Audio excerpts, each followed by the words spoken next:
Hi, I'm Maria Horat with Gold Country Properties here in Northern California. And today I have a real estate market and economic outlook for 2024. And I wanted to discuss the National Association of Realtors and the California Association of Realtors forecast and my take on some of the factors that they're including, which of course, we have inflation, unemployment, mortgage rates, rentals, vacation rentals, and all of that. We're going to just, I'm going to try to briefly cover it all and hope that you can hit the subscribe button now, and let's go and dive in.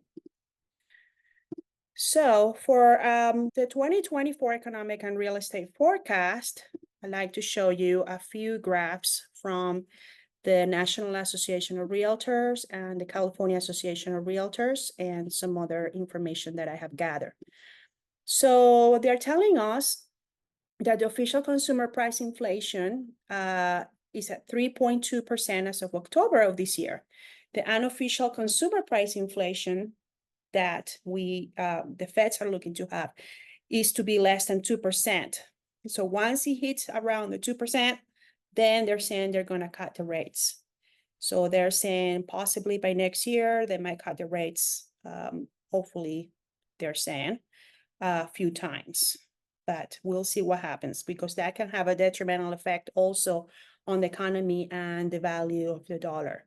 So we see that as far as inflation, they're telling us the numbers that we have from the Association of Realtors and the numbers that we get from the Federal Reserve Bank is that inflation is right around the 4% mark. However, we know that that number is probably twice as high as what they're letting us know. So they're saying 4%. However, real inflation is closer to 8%. So as far as unemployment, they're telling us that the monthly job gains are softening as far as October goes. And about the home sales forecast for next year, they're telling us, the National Association of Realtors is telling us that the existing home sales are likely to decline by 18%. And we're on track for the worst year since 2008. Or since 1995. That's a big deal. So we know what happened in 2008 when we had this kind of drop in the sales. So California Association of Realtors, on the other hand, is telling us that we're going to see an increase on sales up to 19% and existing home sales up by 13%. So what about home values appreciation? So this graph by CoreLogic is telling us that while this year to year, 2023, we have had an increase of 4.7% on single family homes appreciation. Next year is forecasted to be at the same time. Year to year is forecasted to be 2.9%. So while we're still going to be seeing appreciation next year, we're not going to see it as high as it's been this year. So what about housing demand and affordability? So buyer demand reflects the impact of higher rates. There's an indirect correlation. So the higher the interest rate, the lesser the demand. But on the other hand, we have had very low supply or inventory of homes because a lot of people just don't want to sell their home to buy another home where they will have to pay a lot more for their mortgage payments, because rates are now twice as much as they were a couple of years ago, and most people have locked their rates under 4%. So that brings us to mortgage rates, and their National Association of Realtors is telling us that the 30-year mortgage and Fed funds rate has likely peaked. So they're saying that because the 10-year Treasury yield has dropped, that the Fed will pivot next year and cut rates. So what about homeowners' tenure and equity? As I already covered, sellers' housing tenure has reached a record high. We're seeing that homeowners are holding on to homes longer than ever. because of the low rate on current mortgage, low property taxes, capital gains hit. If they have an investment property, then they will have to pay more for mortgage, twice as much their payment of whatever they have. And where can I afford to go? We have seen price increases all across the United States. And so a lot of them choose to remodel and stay. So the average years on home before selling on 2023 has been 12 years. And that has been the highest since the recorded time since the year 2000. So let's take a look at the next slide. There's something interesting here, and that is the construction. So we have seen the California residential permit activity as for 2022 is quite a bit lower. It was quite a bit lower than it was in 1988. So there's many reasons for that. We know the cost of capital is a lot higher now. The cost of labor and materials, and of course construction as as a whole, but also something that has changed quite a bit.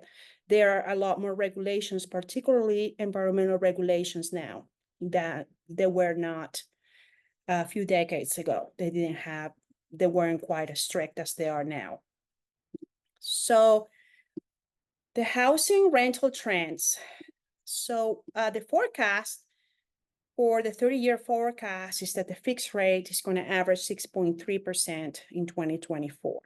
They're saying that rents will come down further, which holds down CPI and will make the Fed cuts rates 4 times. So we have seen that there's a lack of, there's also a crisis as far as rentals available, long-term rentals. There's not as many homes for rent available at an affordable price, and that's because there is not enough supply. But that's about to change. We're starting to see a softening on the rental market, and as more people decide to put their homes for rent because they don't want to spend twice as much in a mortgage as they had before, they're going to just be put in their places to rent, which once the supply increases, we're going to see a softening on the prices. They're saying community banks are suffering from high interest rates, special credit line ending in March 2024, and the spread with government bond will return to normal. So what about homeowners insurance? We have seen that definitely there is, it has been extremely difficult to get homeowners insurance in a lot of areas.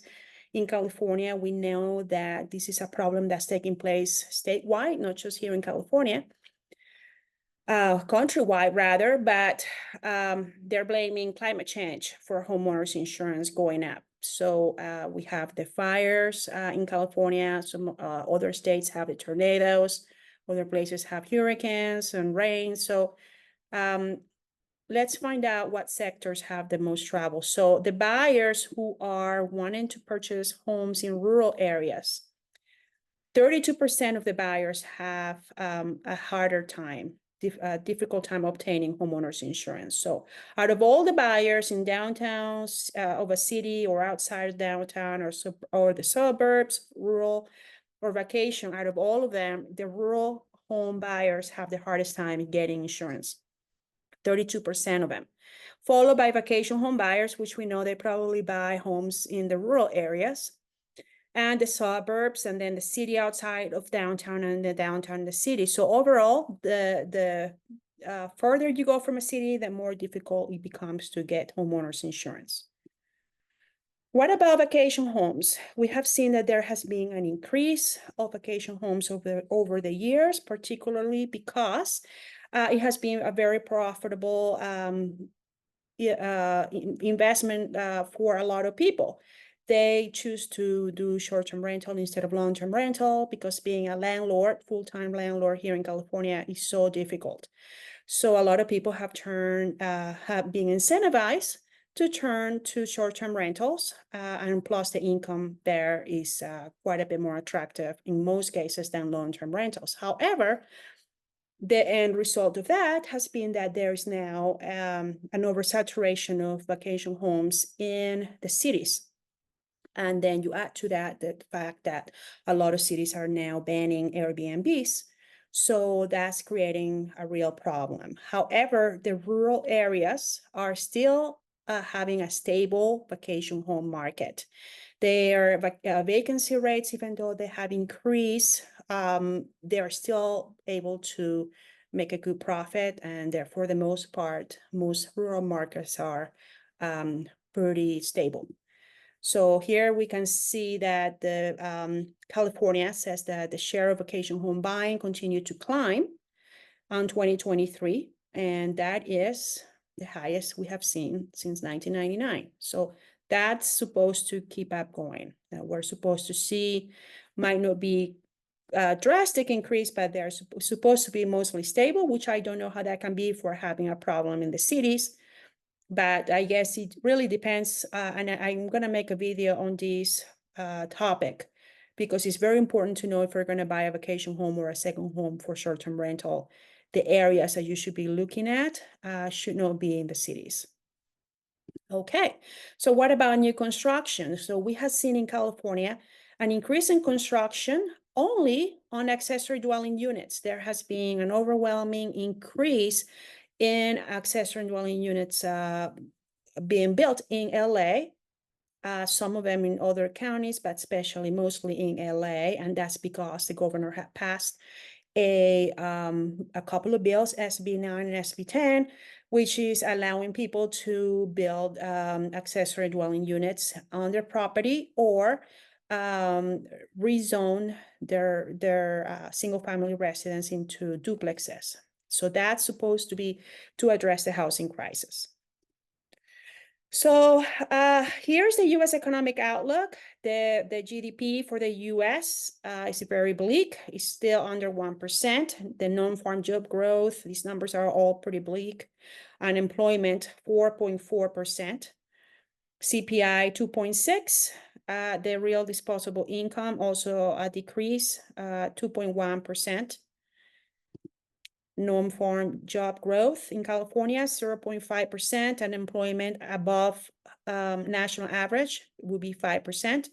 And the population basically remains unchanged, and sales are going to be up for California this on 2024, as they're supposed to have about a 22.9% increase, and the median price is also supposed to increase from $810,000 to $860,000 for a single family residence, which is a 6.2% increase. Housing affordability index is essentially going to be the same, and the 30-year fixed mortgage is going to be from 6.7 to 6.0% average. So that's all I have as far as those. I wanted just to tell you briefly that whether you're thinking of buying or selling a home in the state of California, and Northern California in particular, the Bay Area, I'm happy to assist you in the sale or the purchase of a new home. And if you're thinking of relocating outside of California, I'm happy to put you in contact with an agent that will help you buy the home that you're looking for, or get the most that you can for the sale of your home. I'm going to put the link below. Feel free to give me a call or contact me through that. And I hope you like the information that we have today here. And I will be diving more into detail in other videos. And I hope you can like and subscribe. Thank you.